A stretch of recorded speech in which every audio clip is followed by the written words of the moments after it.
small till it ain't, till it ain't, till it ain't, till it ain't. I'm building up a wall till it breaks. She hated when I call and it's late. I don't wanna keep you waiting. I hope I never keep you waiting. She think I know it all, but I don't. Welcome to this week's episode of the Mixtape with Scott. I'm the host, Scott Cunningham. I'm a professor of economics at Baylor University in Waco, Texas. This podcast is not a typical economics podcast. We're not going to talk about monetary policy or things like that. It's a podcast devoted to the personal stories of living economists, and it's an attempt to build a bit of a patchwork quilt of an oral history of the profession. I have a few topics that I'm very interested in. Labor economics is one of them, and today's guest is an eminent labor economist, Dr. Francine Blau. Dr. Blau is the Francis Perkins Professor of Industrial and Labor Relations and Professor of Economics at Cornell University. Dr. Blau, I guess I was a little pleasantly surprised. I knew that Dr. Blau was a very eminent scholar in the study of the gender wage gap. Everybody knows that. I did not realize, though, how she had been so early on one of the key founders of the study of that. If not, she wasn't the first. I just forgot that every river, if you can go to the start of the river, it's a much smaller river, and it was Dr. Blau was really a pioneer working in this area, and it was just a wonderful conversation.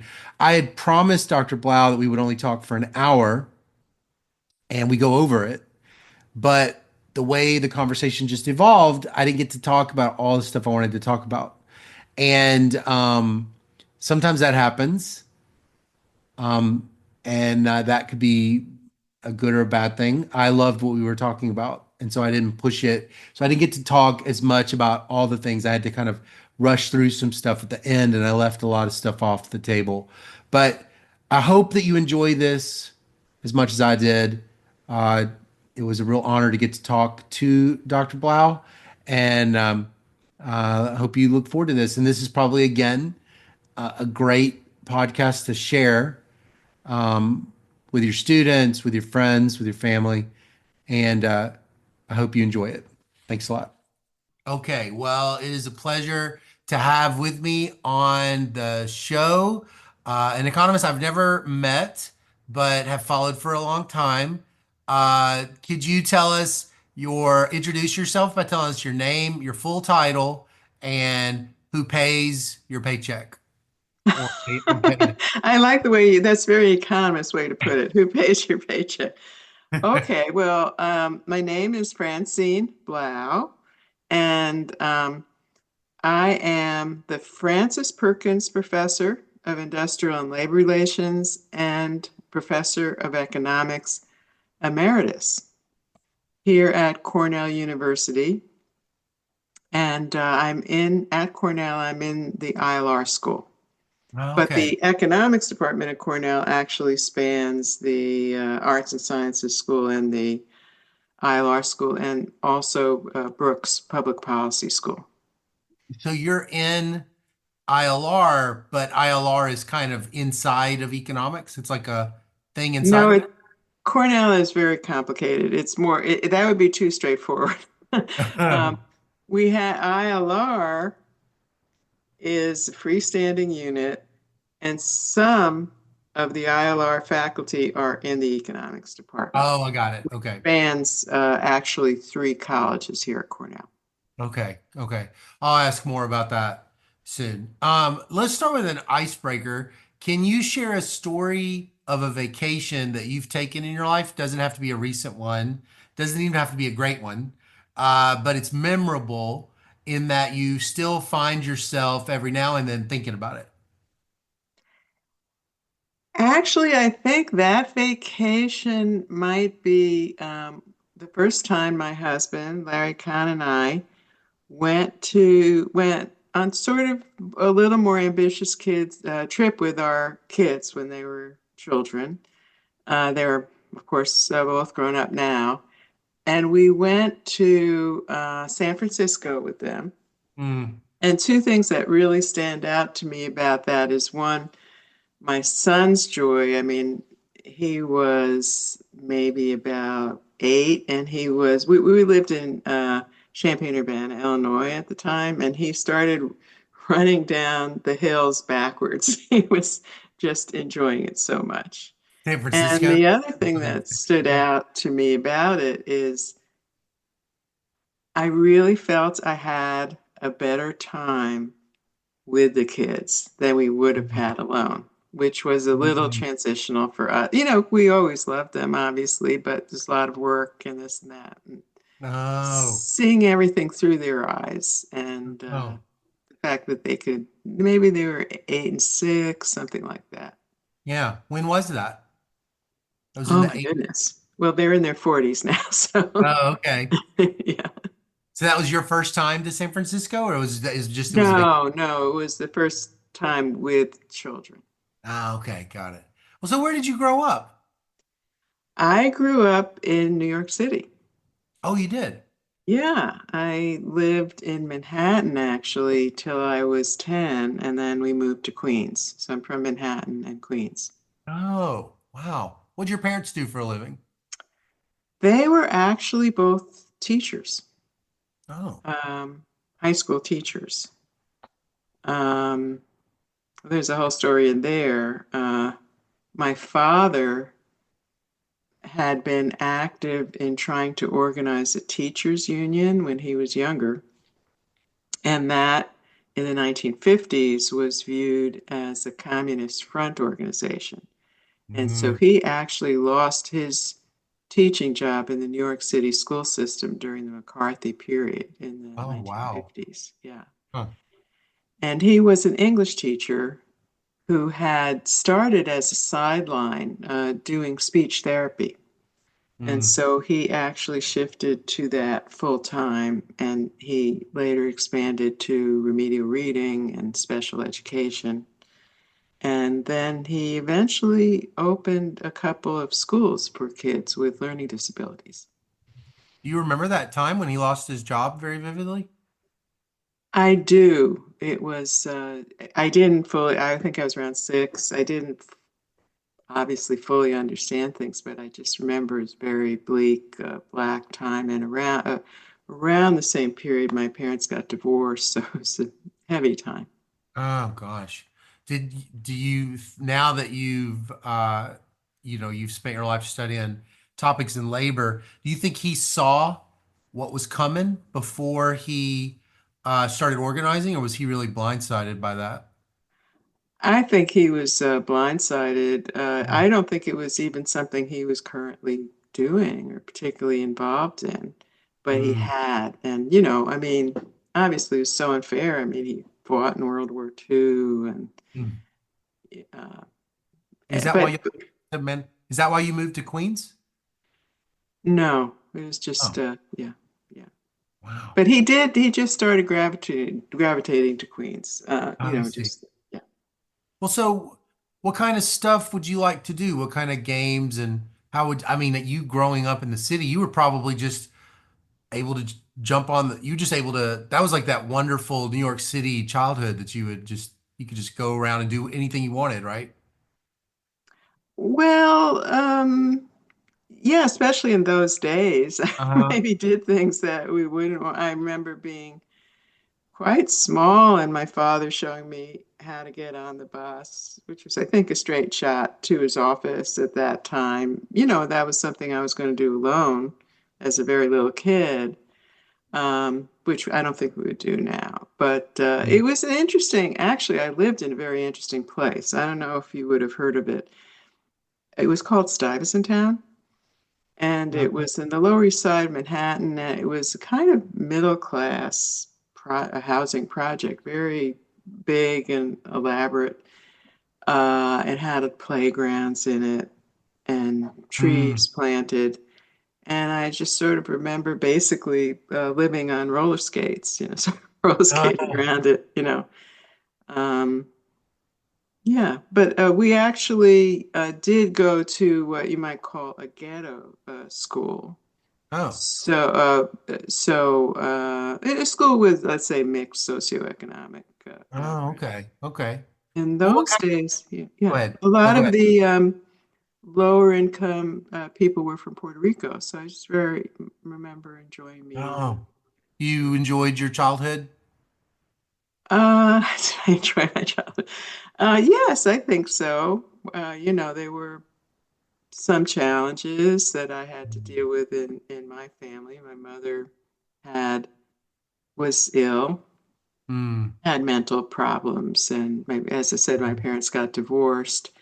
mm. So from age 6 to 10, I lived with her and my older brother, who, as best we could. And then my father was able to take us after I was Oh. 10. Uh, we have mental illness in our family too, and I know that's terribly difficult. Well, what kind of games could I have found you playing when you were little? You said roller skating. You loved roller. Yeah, I was very big on roller skating. Hopscotch, Oh jump yeah. rope, pick up sticks. And Uh-huh. then I had an older brother who was very into games. Uh, Uh, but that was kind of mixed me. I mean, I was crazy about him, but he was older, so he could show me how to do it and then beat me. right, right, right, And one right. of my recollections as a kid is somehow he was looking after me. So I was playing poker with him and his friends. I mean, real little kids and a little kid. And they just told me how to do it right then. And then I was playing, and I got bluffed out of a really good hand. And he was so mad. They were playing for baseball cards, which were very valuable to him. I never played much poker after that. Well, so what did you want to be when you grew up, when you were like 10 or 11? Yeah, actually, we should mention Scrabble. That was very big in my house. Oh, okay. Yeah, 10 or 11. I was very influenced by Perry Mason. I don't know if you know the Oh, show. yeah. I Yeah. loved it, and I wanted to be a great lawyer and Oh, solve crimes, probably. Yeah. uh-huh. Uh-huh. Oh, yeah. That's probably how a lot of people learned about lawyers was shows like Perry Mason and things like that. I never really thought about that. They don't have any economist shows. It's so fun. You've spoken to a lot of economists. I think it's something you can almost not aspire to as a kid because you don't even kind of I don't know even know what about it is. Yeah, exactly. Yeah. Uh, yeah, the episode would be like, look at this episode would be about some big data set that the economist finds, and it's not as exciting as watching Perry Mason uh, go after somebody. Well, that's funny because once when my son was in uh, probably elementary, maybe middle school, maybe elementary school, they had parents come in and talk about what they were doing. And my husband was also an economist, and we found out about this after it was kind of over and said, "Gee, Danny, why didn't you ask Dad or me to do it?" And he said, "No, they were doing really interesting things." Oh Of man. course, he's a software engineer now, so Yeah. he may have changed. I Uh, had a brain surgeon and this and that. right. Well, what kind of high school did you attend? Did that grade school feed right into the same area high school? Well, that's when I had moved to Queens, so that was Oh, right. after. Yeah, so most of my elementary school was in Manhattan. I moved Uh-huh. to Queens, and it did well. Actually, the grade school fed to what we call junior high then, which was um, seventh, eighth, and ninth. Oh. And I don't know if you've heard of it. New York City, they have something called Special Progress, SP. Mm-mm. So if you score over a certain level on a test, they put you in these special junior high classes where you do the 3 years of junior high in two. Mm. So I That's what started, you're on. yeah, a little young. Oh, wait, so you skip a grade? You You skip a skip grade? a grade essentially, but Oh. you don't skip it in a traditional way where, 1 year in second grade and then you're in fourth. Yeah. They compress the curriculum and you're with Huh. other kids who are doing it in 2 years instead of three. Oh, that's interesting. Wonder if anybody's ever studied that using some kind of regression discontinuity or something. These people that Right, and just, another interesting thing is they tied the enrichment to the skipping, which I guess is sort of the easiest way to enrich the program. I mean, otherwise you have to sit oh, back and say, well, how can we expand for this group right now without advancing them beyond their mm, peers? So they just accelerated the program. And that you could imagine that's not the best thing for all kids yeah, to, yeah. yeah, So there's totally. the age thing that would be thrown in. Right. Yeah, I think that I don't know if they've ever studied that. Would be interesting. Hmm. Anyway, that fed into Forest Hills High School. Oh, okay. So that's where I went to high school. Well, what kind of activities did you like in high school? Well, in high school, I got a little interested in what they called play production, dramatics. I never had a Oh, big role in anything, uh-huh. but yeah, I like that. And You liked the acting part? um, I liked it, everybody joining together to put the thing on, and I Mhm. liked the idea that I might be a great star someday, even though there was absolutely no evidence that anything like that Mhm. was going to happen. You liked the communal part of it, the Yeah. collective production? Oh, was those your main friends? No, I was actually we had sororities, so I joined a Oh, sorority, and those were I friends never in high heard of a school even. sorority in high schools. That's not common, is it? Was it common back then? In this particular high school, Wow. um, apparently, yeah. What was the name of it? Your sorority. I have no idea. Is it the Greek letters? That was I the don't Greek. remember. Oh, I don't wow. remember. It was, So those were your closest friends, were the yeah, sorority sisters? yeah. And then also just kids that I knew from SP. It was sort Mm, of interesting. There was a social kind of disability coming from SP because we had two main junior highs feeding the high school. But normally, unless you moved to the area, you came from one of the junior highs. And mm, so you knew people from there. But we actually, the SP kids, didn't really because we didn't mix with them, particularly mm. in junior high. So you sort of, so I remember people saying, oh, did you go to this one? Or, they always thought I went to the other one. Oh, okay. Not to mention the stigma of being smart. Yeah, yeah.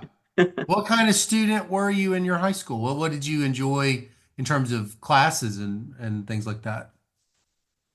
Well, I kind of liked everything Hmm. in those days. I,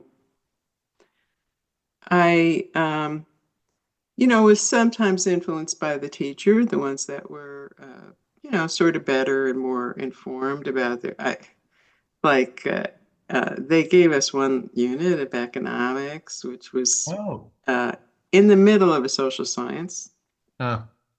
something, and which was kind of hair raising and in thinking back. But I remember saying, what happened to all the money during the Depression? And the teacher said, well, people hid it under mattresses. And, that. Huh. So But that, yeah.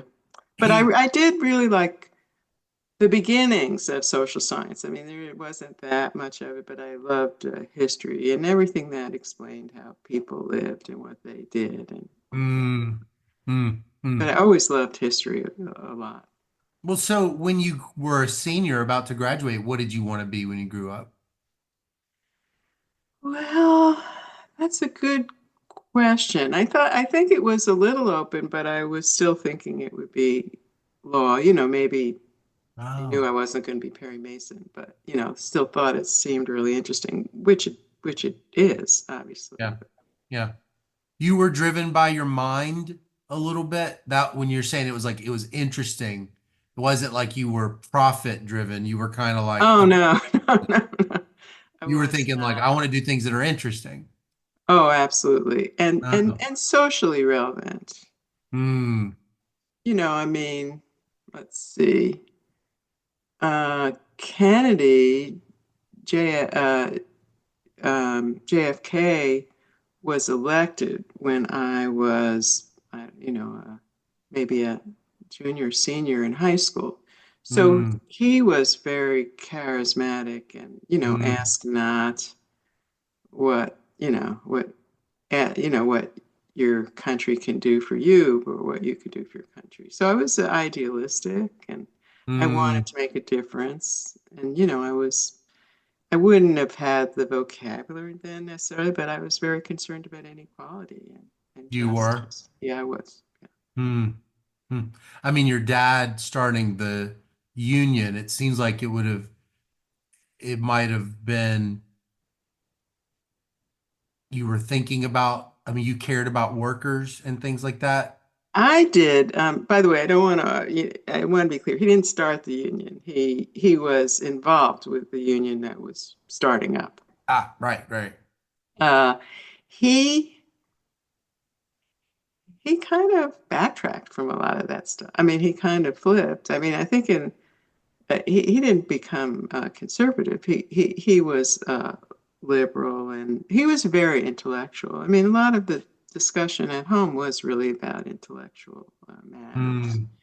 And I remember even in seventh grade having some assignment to talk for a few minutes about some topic. Should the U.S. recognize China? I didn't feel like I had to even look anything up, and this was just in the household we discussed stuff. Oh. But he didn't stay too far left. I mean, I would say, he started to move right eventually. An aging thing, or was that shock to his that Yeah. transition kind of did something? Yeah, I think he wanted to leave what happened behind him.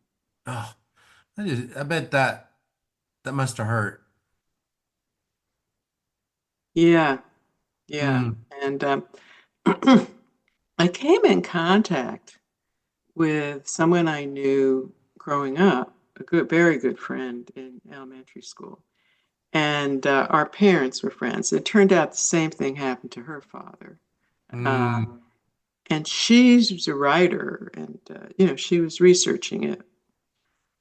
She's written some interesting nonfiction things. I don't know where she is at in this project, but she got me the transcript of the hearing at which my father essentially lost his job. Hmm. They called the people up and they asked him about himself, and he talked about himself. And he had recently got a grant from somewhere to study science preparedness. This was, around maybe before Sputnik went up and made us worried about it. And he talked about himself and everything he was doing, and they asked questions. And then they said, essentially, are you have ever been a communist? And he said, I used to answer, took the fifth. And then they asked him, "You're not going to answer if he said, I take fifth." And they said, "Next." And that was it. Hmm. I mean, you Hmm. know, everything he had invested in. And ironically, he said he grew up in the Lower East Side of Manhattan, that he'd gone into teaching because it was a secure profession. Hmm. Well, so where all did you want to go to college when you were graduating? Were you applied to a lot of places? No, it was something of a different era, and we weren't exactly from a high income group. So not everybody, but a lot of people I knew were going to the city schools, Queens College primarily, because we were in Queens, and they were excellent. They were Hmm. excellent schools, and economically couldn't be beat. They were free.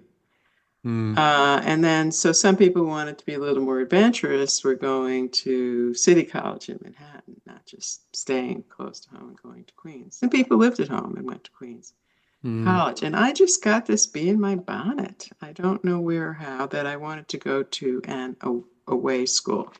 That's what we called Mm. it. And I heard that Cornell had some state schools and some private schools. And the state schools, it was mixed, and state schools were much less expensive. Is In it still like that? fact, yes, There's still a but state school for Cornell? yes. So Oh. there's each individual college at Cornell is either private or what we call now contract college. Oh.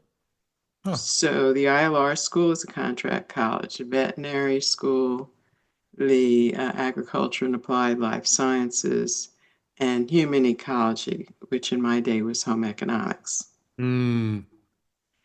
And I looked at the names of the colleges, and I couldn't see myself. They all had sub agendas, but I was not informed about them. So ag school did not sound right to me coming from Manhattan.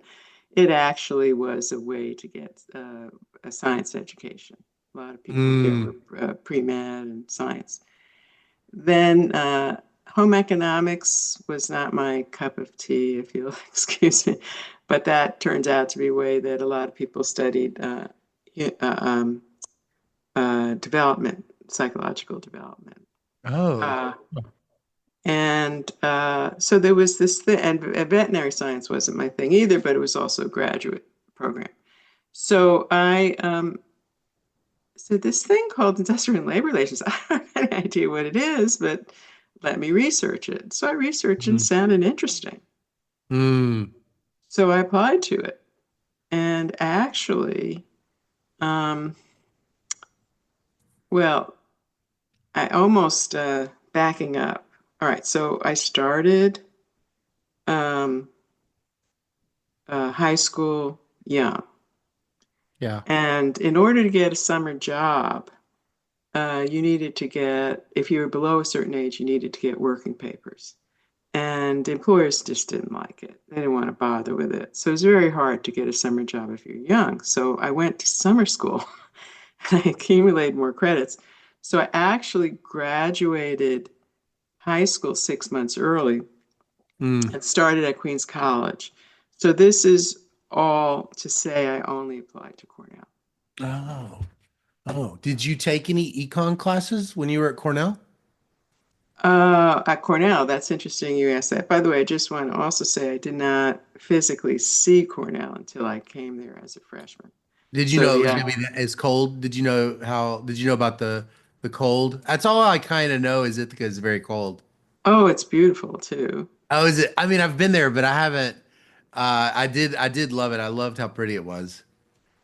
But what I guess I'm saying is compared to the students today, I mean, my father put me on a Greyhound bus with Oh, my suitcases and I went to Cornell. wow. That's Yeah. adventurous. Yeah, it was adventurous. So no, I didn't take econ. There was some beginning. I didn't take econ at Queens College. Oh, you said at Cornell. Yeah, That's Cornell. interesting. Yeah, so I was in the ILR school, and that is an interdisciplinary major, but it is a major. So you don't have another major. So I Yeah. I did take introductory, Yeah. and I took a couple of ILR classes on labor economics and the Russian Mm. economy. And it all sounded very interesting. I applied to graduate school, Mm. Wait, and so yeah.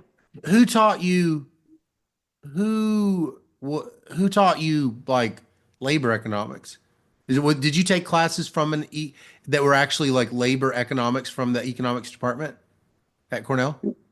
Well, it was in it was in the ILR school, but it was ILR labor school. economics. So I actually took macro from a professor who had a joint appointment in ILR and econ. In those days, and really when I first got back to Cornell in the 90s, the econ department was in the art school and it was separate from these other units. So if they were Mm-hmm. economists at other units, they would generally not be in the economics department per se. Hmm. So you're saying while even though you did the ILR major and it was interdisciplinary, you decided you could have gotten, is there like a PhD in ILR? Or is it always okay, but you didn't want to do it. You wanted to do econ. Yeah, How come? well, I really liked the economics classes I had. Hmm. And it's really a little ironic. It did work out in the end, but I think I had a misimpression of economics because I didn't have intermediate. Right. I didn't, but that's what we say to some very empirically oriented students, the very important work on theory initially, but you circle around to kind of the things that interested you when you first applied, maybe studying using data and studying empirical issues like the gender wage gap or whatever. Hmm. But you sort of said something hesitating. Were you saying that you were not anticipating that it would be as theoretical? Is that what you weren't anticipating that? Right. I Oh, didn't have a picture and right. of what really PhD level economics is. Yeah. Yeah. And a lot of students maybe don't, but I think, if you have intermediate, you might be getting a little bit more of an Yeah. idea. Yeah. Yeah. Yeah. Where all do you apply? I applied, got in all over the place. Applied to Really? All over? Oh, I did have a funny story. Yes. Well, I have two funny stories about that. Yeah, no, I got into MIT, Harvard. That's what I remember. But there were others. Sure. I have a funny story with Princeton, where I applied to Mm, Princeton. I got a letter back that they did not accept women.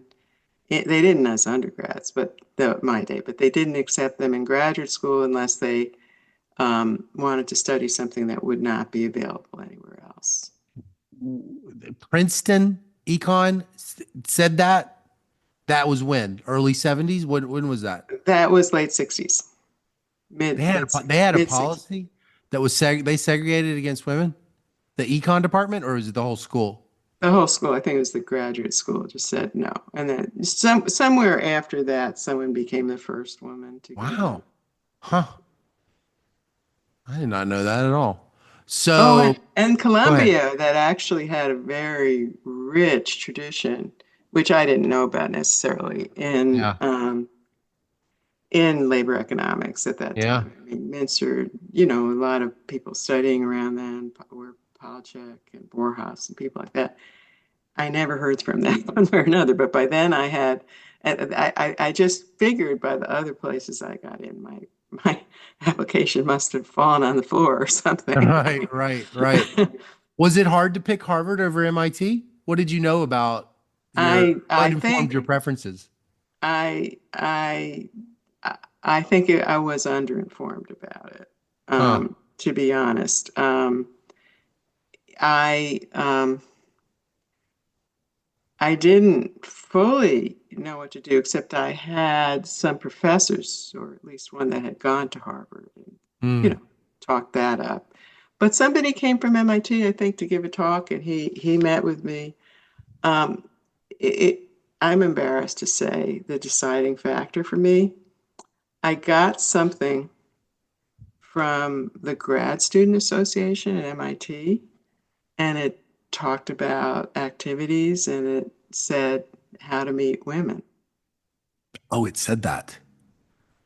Oh, I mean, MIT Econ said that. Oh, The students, it was something from the students. They said, Now, I'm sure it was no worse than Harvard. I mean, women were a teeny tiny minority then. Yeah. But it was, oh, I don't need to go to, place like Yeah. that. And then my little stereotype of Harvard, this Ivy League school, MIT, more kind of industrial and Mm, mm. more industrial looking. And so I didn't know that what was true then. I just didn't know they treated students much better at MIT than they did at Oh, is Harvard. that? Yeah, I've always heard that, but I didn't know it was much better than Harvard. I knew that they've long had a strong or they originally had a very strong, I guess, teacher and mentality. I heard that Samuelson sort of established that, but is that Harvard did not have that when you were there? No. What was it like? Well, it was very big. I mean, you wouldn't believe how big it was at the time, but there were over 60 students. In the And econ program? yeah, in my year, In your year? it's hard to believe. I always say, did I remember wrong? But some in econ, some in business econ. And so it was big, and it was almost no women. There were about 4 or 5. If you were in a big room, you might or might not see another one. Mm. And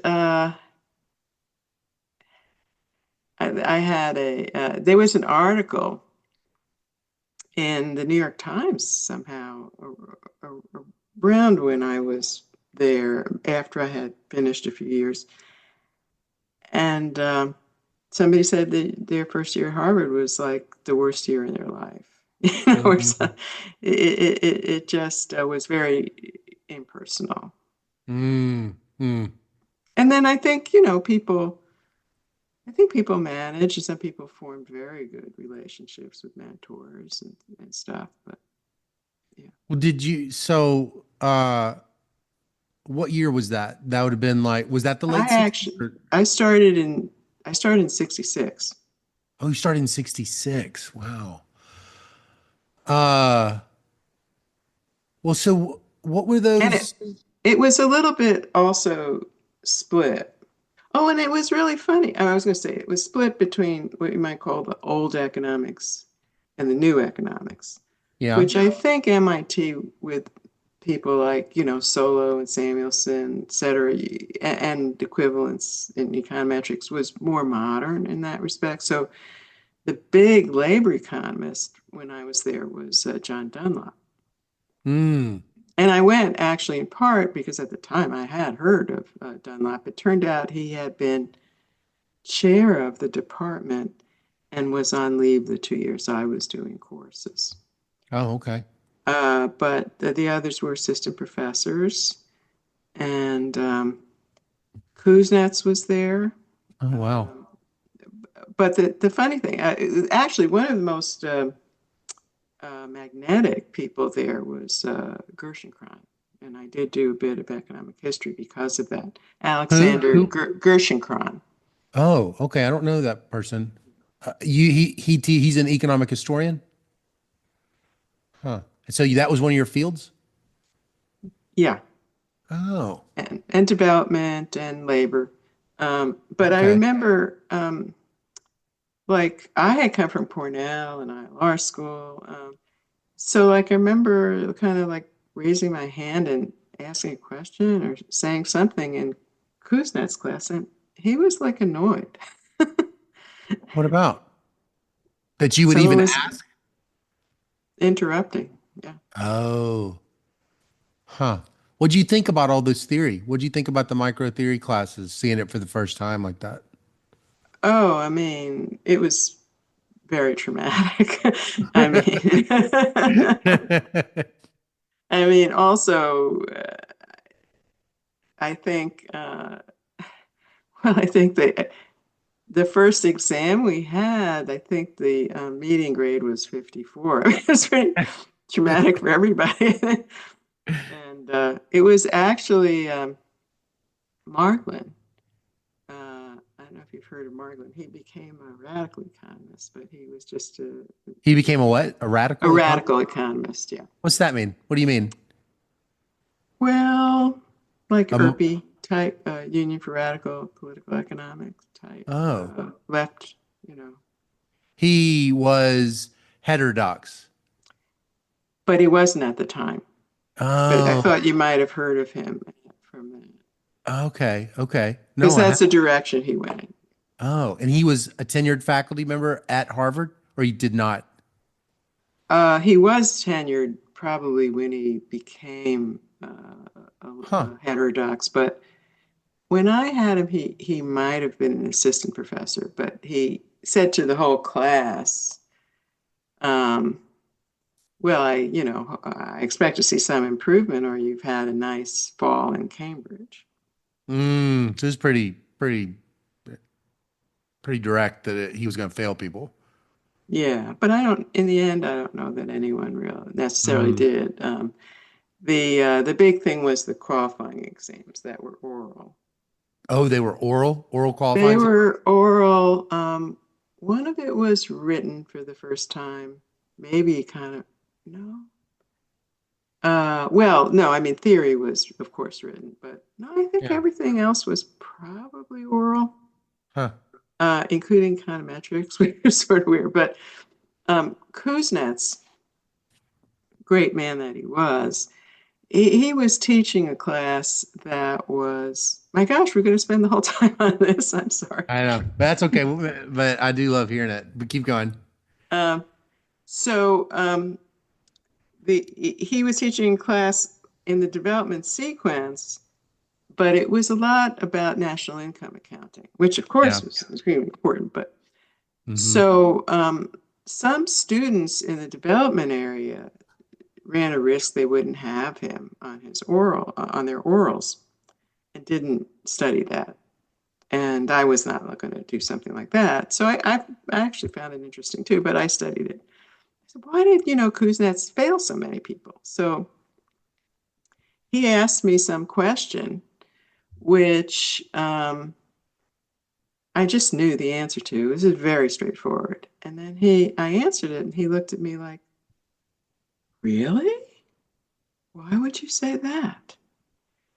And I found out later that people who hadn't studied as much might get rattled and switch. Oh, no, I really meant the other thing.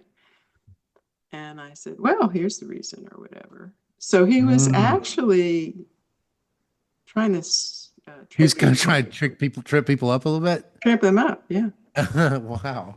I should try that, see what that does. I don't think my students would like it very much. Well, so who was your advisor? Well, my advisor was Peter Daringer, Hmm. who I guess was an assistant professor there at the time, and later moved to BU. And Hmm. then a very big thing for me was Richard Freeman came to He was on your Harvard. commit. He was on your committee. Yes, he came to Harvard, and I was able to add him to my committee, Oh, and wow. he was super. That must have been a great match. It was fabulous. Wow. How long was he there overlapping with you to sort of advise you? Well, I left, I relocated after 3 years at Harvard. Uh-huh. I had a first marriage where my ex-husband was on the faculty at Yale, and I relocated to New Haven. So I was actually never in the same place as Richard at that time. Mm. Obviously, I know him now. But we had, when he joined the committee, we just had a meeting where everything fell into place beautifully. Wow. Were you working on the union? Do you do a job market paper or anything in your chapters on the union? Nope, not at all. I've almost never worked on union. What are you studying in your dissertation? The gender wage gap. Already, you were doing that right from the start? Mhm. Huh. Was there any precedent?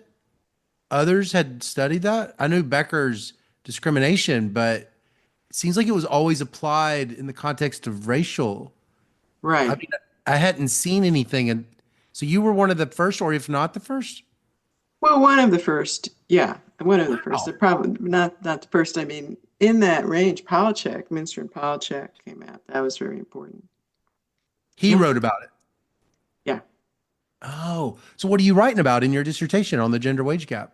Well, actually, it was a little far-sighted, but it was a little too far-sighted in a way to do me the most good because so what I did was I found out and I got some, which took a long time, some data from the Department of Labor, and I focused. See, there's a lot of emphasis if you would, just as today, think about any kind of differential, the role of productivity versus other factors. So this Department of Labor data had information on what on average men and women earned in different firms in the same very, very narrow occupational category. Individual level data? You had individual level No, I had averages, averages but by firm, by firm, and you could identify the sex of the worker? yes. Averages Male, by sex inside of a firm. How many firms? a lot of firms. I took 3 cities of it, a lot of firms. So Wow. yeah.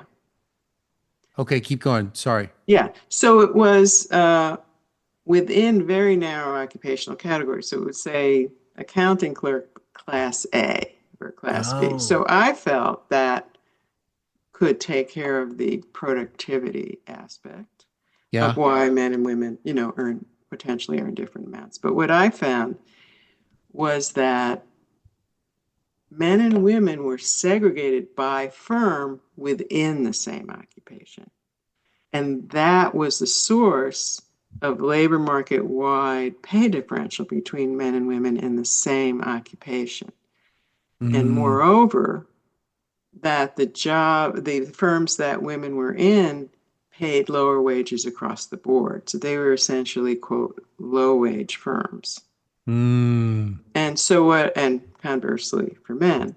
And if a man happened to be, or if the average for the men who were there, they would earn less too, Mm. quote, low wage firms. And that, again, this was true across all occupations within the firm. So I essentially was talking about high and low wage firms. Yeah, yeah. And that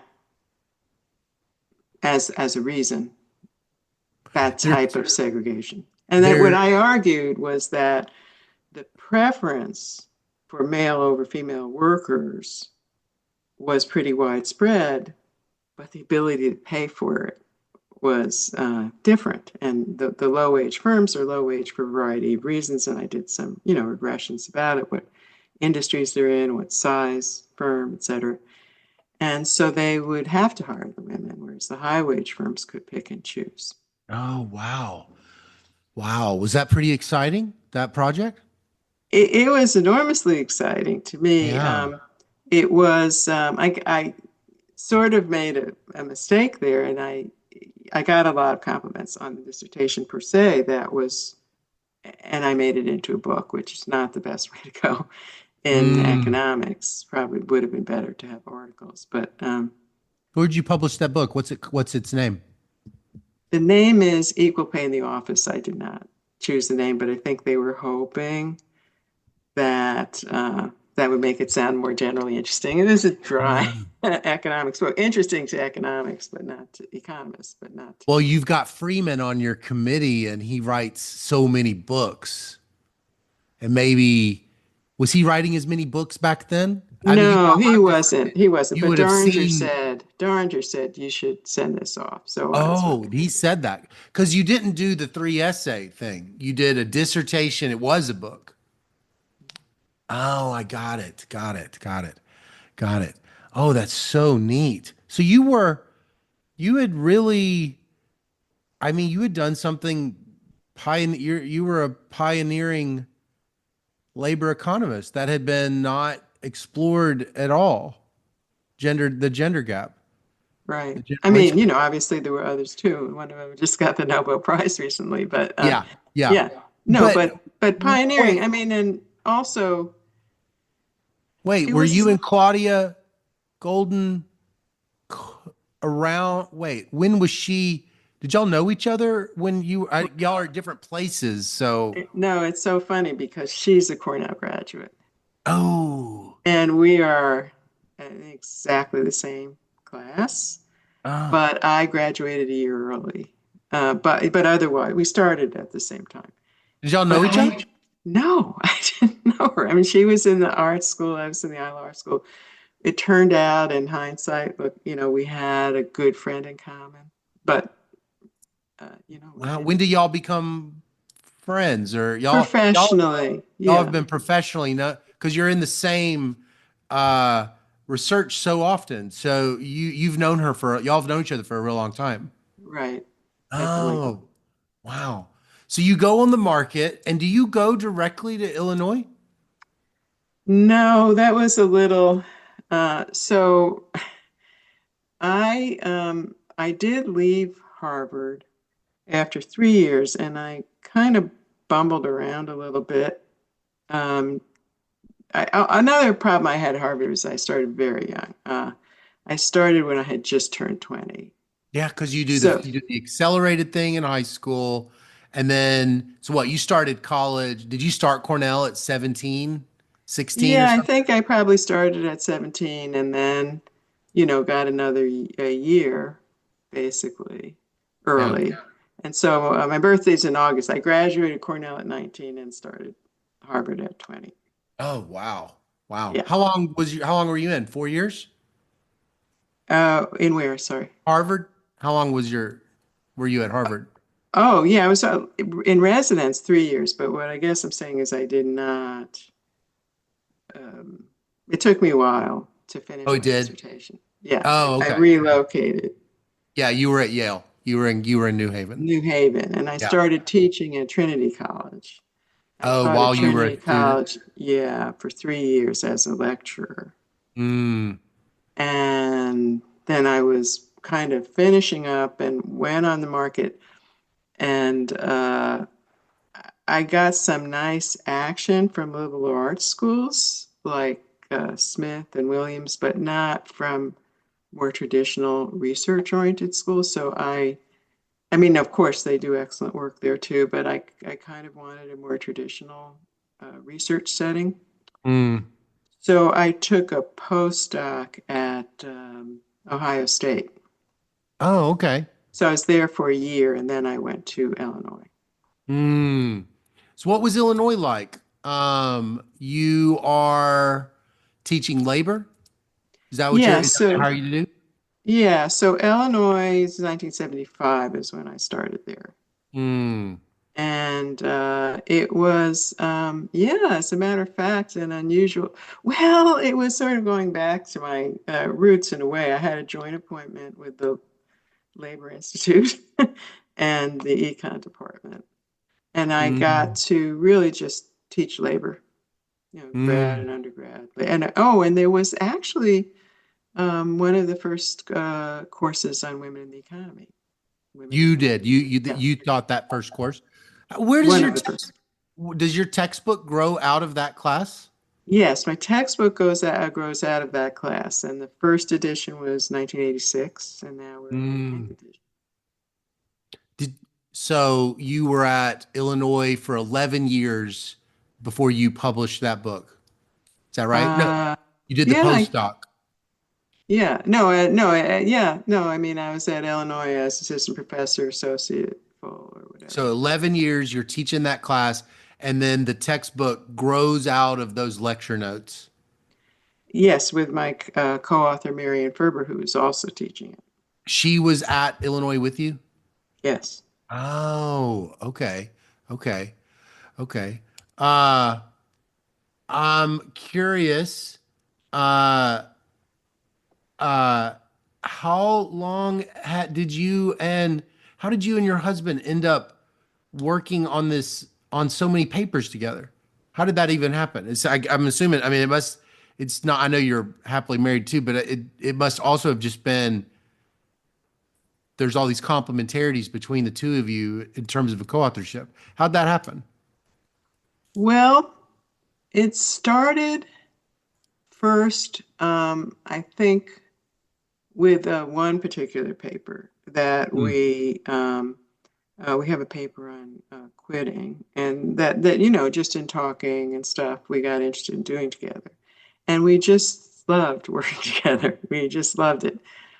And actually, it had some. I don't want to sound like an uber nerd here, but it had some positive spillovers. We had a grant together, I think, and when our first child was born, and we were up in the middle of the night because he woke us up, we'd start talking about our work. So, uh-huh. but it was, we just loved talking about it and working together. And then we actually made the decision to hold off on too much collaboration for a while because we thought there could be a problem with one person or the other getting insufficient credit, or because it's very collaborative and equal. And so we held off for a few years until we were both pretty established, and then we sort of just Mm, did it because we wanted to, and then we didn't have to worry about it anymore, and so we mm, just ended up working together a lot. mm. Well, so what's the complementarities? What do you think now that you've looked back, what do you think your comparative advantages and Dr. Khan's comparative advantages in these papers? Well, I'm not, in a sense, I'm not going to answer that because then you'll say, oh, he's the one who did all that. She's the one who did all this. So Okay. I think but it is the complete, the comfort, maybe especially as women, I don't know, the comfort. I'm with somebody who loves and respects me. I don't have to worry about saying something dumb. I mean, we actually have interesting Mm, interpersonal complementarities because mm. I'll be like, well, and he'll say, yeah, I think, he's, let's step back a minute. And, Yeah. um, I get a little more passionate, I think, about Yeah. some things. But anyway, and actually our children complained about us talking about economics so much, although in fairness, it was probably at home more gossip than it was economics. But I don't know if you know, my daughter is an economist. I wanted to ask, but I was like, tell me her name again. Lisa Kahn. Yeah, Lisa Khan. Is it also Lang? Is it dash Lang?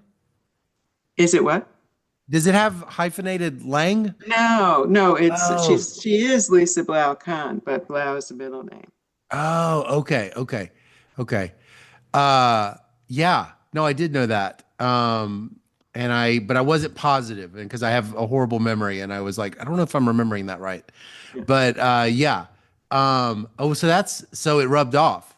It rubbed off, and our son, I think, said, I'm not doing that. I'm not going to do the same thing they are. But he has a great, career in computer science. But yeah, the funny story about her was I was organizing a conference with somebody in on inequality or something like that. And my daughter was, I was sitting at the computer, and my daughter was about 13, 14. She came in and said, oh, so aren't you going to invite? And she just, from listening at the dinner table, she reeled off about half the people I was going to suggest. So she kind of already she was like understood who's who from like an early age, kind of. Yeah. Yeah. And yeah, actually, Claudia Golden and Larry Katz were on her thesis committee, Mm, mm. Wow. along with Carolyn Hawksby. It was a great committee. Okay. Okay. Uh, I'm curious, you have a massive body of work, and I'm curious about your workflow, what it is that, you how would you describe, so there's this Anna Karenina principle from Tolstoy. All happy families are alike. Every unhappy family is unhappy in its own way. And so there's this quote by this physicist, and he basically goes through and lists this all the qualities, the attributes of a highly impactful scholar. And none of it's really intelligence. It's things like being able to come up with a good idea and being able to write it up sufficiently, knowing when to stop, knowing how to push it through the refereeing process and things like that. And it was like he kind of was listing like Anna Karenina type thing. You kind of had to have like 8 things to be able to finish. But he also, it was interesting, he wrote down a production function. He didn't call it that, but he said, he wrote down a Cobb-Douglas production function where all of the attributes of the scientists were being multiplied by each other, which meant that if you can't do all of them, then you'll do no publishing. So it's not enough to be good at 7 if it requires that you also see it through the refereeing process. So I'm just curious. I know it's impossible to kind of reflect on like, well, why am I able to do that? Because it's like all a bunch of stuff. But I'm curious, like, why do you think you've been able to just generate so much work consistently and be so consistent over time like that? What is it that's different about you?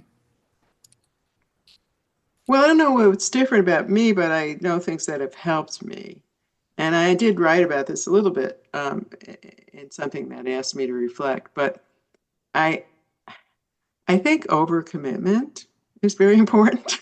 So, I mean, it's you need an optimal level of overcommitment. If you're too overcommitment and committed, and I've had people who go, "Oh, I have these 10 projects, they're great," whatever, and I promise it. But if you don't have any pressure, so it would be making commitments to do things, and co-authorship is bound up in that. It's, I wouldn't let my co-authors down. I wouldn't want to let my co-authors down. So part of me might be tempted, but no, I wouldn't. And to be honest, I'm also very ambitious, and I like seeing my name out there and all that. You're responsible. You're conscientious as a co-author. Yes, I'm very conscientious, and then some people do it and they're not. So we've had, everyone's had co-authors like that, so that's a problem. But I am. And the other thing is, I just grit my teeth and do it. I mean, I tell younger people, well, your skin does harden a little, but man, it doesn't completely harden. I mean, we're in a very hard job where a successful person is going to be rejected and rebuffed and, critiqued. You never reach a safe point where you're not getting that. And I just, part of me would just like take the whole thing and throw it out or whatever. But I wouldn't say that too, because also I just think I like and believe in the things I produced. They never quite seem good enough, but I don't want to throw them in. I mean, I don't want to discard them, even if they're criticized. So I grit my teeth and suck it up, as they say.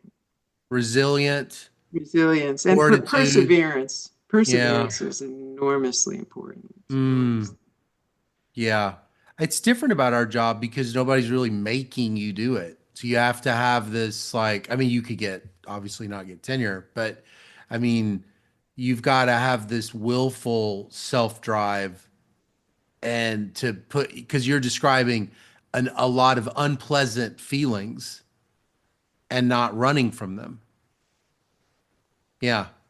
I'm curious, in such a gigantic, I was like going through your Vita and I was like, this is so much work that you have done in your career. And I was curious if you've written something that you feel is an underappreciated gem that you think is actually one of your really better works that probably others don't know about or that you think is bigger than it looks or something? I I do think my dissertation falls in that category because it was almost too soon to be emphasizing the firm. I mean, everybody Mm, was, talking about human capital, right. and it was sort of out of sync. If it had been bigger in some way and more influential, it might have Oh. moved, but it didn't move the profession. And the other thing is that it was a book, which, I mean, I could have, if I'd had advice, uh, written an article, published that, and then submitted the book. But I didn't know about anything, so But you've got um, people like Becker doing his economics of discrimination book and yeah. human capital book. And it's like, it's like if you had a really powerful dissertation, I could easily imagine, yeah, this is how it'll make us, this is how it'll move the needle. Well, This book. and then I don't think it's anywhere in that category, obviously, but the thing that was attractive of the book, it was all tied together. I mean, it was really written as a book, Mm, uh, referring back and forth, and mm. this was the idea, and then this chapter supported this way, that way. Oh, you mean it's constantly referring back to earlier chapters. It's got that kind of overarching narrative of a book that's tied together, not a Right, collection of essays or something. right. Right. But, economists in general, I mean, barring, this fundamental contributions, they're not oriented as much towards books. Mm, mm. Well, so what if I guess we could kind of end on this art, but I'm curious what over the course of your research about the gender gap, has surprised you when you look back? Well, um, a lot of what I've done hasn't hasn't surprised me Mm, because I think one reason I was attracted to the area is when I went into things, I just had a gut feeling that this was the case or that was the case. But there'd be two things I'd especially point to. And one is work I did with Larry Kahn, where we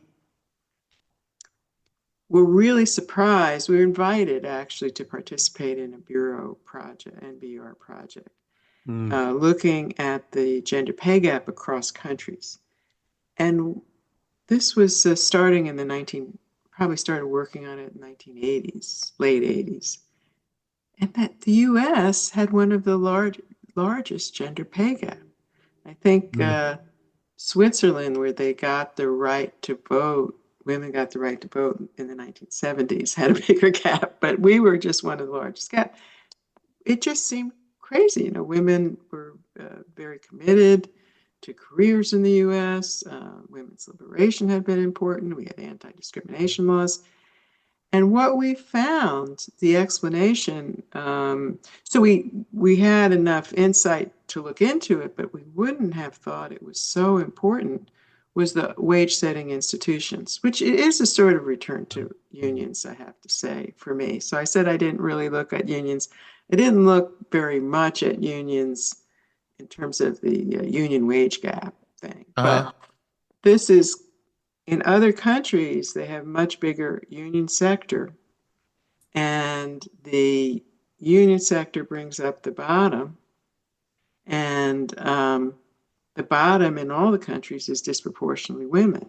So women disproportionately benefit from a union policy that brings up Right. union wage setting. And that is so really, and it fit in with the book perfectly. The book was about inequality. It's really overall inequality and the role of more compressed wage distribution disproportionately helping women and a more spread out one disproportionately hurting women. Mm, mm. Wow.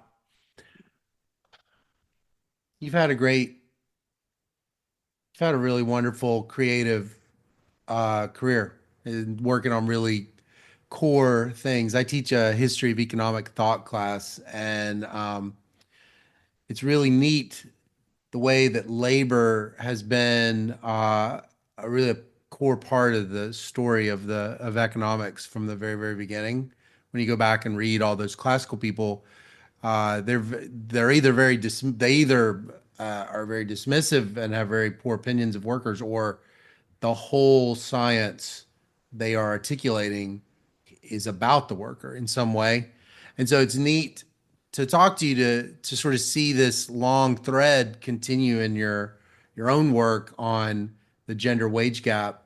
I'm curious, as a person that's as prolific as you and as thoughtful as you, you're emeritus, but I would think that just is not going to mean you're going to stop doing research. So I'm curious what you're excited, what you're working on now, and what you're excited about.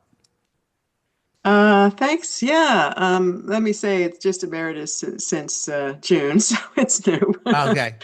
But yes, one of the things excited about actually is working on the minimum wage in the U.S.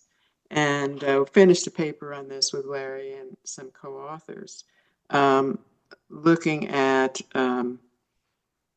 the role of minimum wage in compressing wage, race, ethnicity, and gender wage differences at the bottom of the distribution.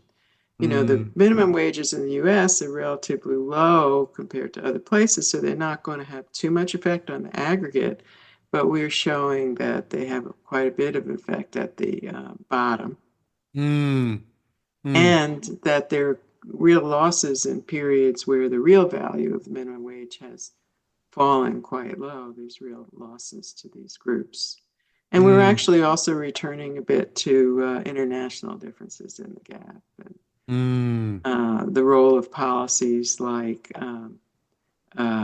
parental leave and childcare. Oh, that's great. That's cool. And you think you're gonna, you can imagine that you might just even continue to be as much of a researcher as you've been before you became emeritus? Does it feel like that's going to keep happening?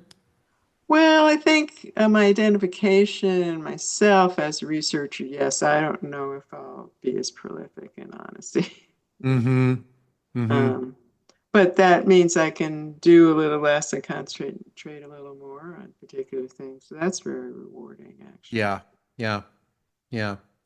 Well, it's been so nice talking. I really appreciate it. It's really nice to meet you, and it's a real honor to meet you too. I really appreciate you giving me your time. Thank you so much. It's been a pleasure with you, and I'm a fan. I didn't get a chance to say, but what I really like is how you explore very unusual markets. Oh, And I have followed your work.